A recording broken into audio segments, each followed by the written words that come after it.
नमस्कार मैत्रिणींनो, मिनी ब्लॉगमध्ये तुम्हा सर्वांचं स्वागत आहे।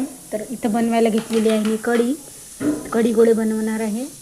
माझ्याकडे मेथी होती तर मस्त प्रतीक म्हणत होता की आई कढी गोळे बनव। तर मग बघा बनवत आहे मी। हे ताक घेतलेलं आहे, त्याच्यामध्ये थोडंसं बेसन पीठ टाकलेलं आहे आणि इकडे मी मेथी धुवून मस्त चिरून घेतलेली आहे। त्याच्यामध्ये कोथिंबीर पण टाकलेली आहे चिरून आणि मस्त मिरच्यांचा ठेचा बनवला, मस्त हिरव्या मिरच्यांचा। त्याच्यामध्ये 2 लसणाचे गाठे टाकलेलं, मिरच्या घेतल्या थोड्या, त्याच्यात लसणाचे 2 गाठे टाकले। जास्त लसण वापरत असते मी, मग त्याने भाजी खूप छान येते। हे बघा हिंग टाकत असते मी कढीमध्ये। तर हिंग तुम्हाला दाखवलेलं आहे। हे बघा तेल ठेवलेलं आहे मी आता कढी बनवण्यासाठी। कढी बनवत आहे आता आणि ती कढी आपण टाकल्यावर त्याच्यामध्ये असं ढवळत राहायचं ते जोपर्यंत उकळी नाही येत तोपर्यंत, नाही तर मग कढी फुटून जाते।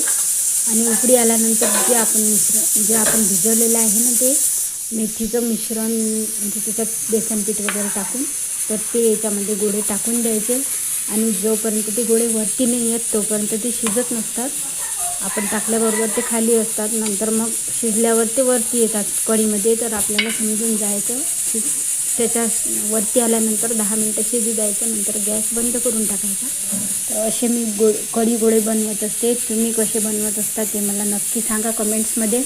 मी पण तशा प्रकारे बनवत जाईन आणि माझे कढी गोळे कसे झाले हे मला कमेंट्समध्ये सांगा प्लीज। मला कमेंट्स करा आणि ब्लॉग चांगला वाटला असेल तर सबस्क्राईब करा, लाईक करा आणि व्हिडिओला शेअर करा।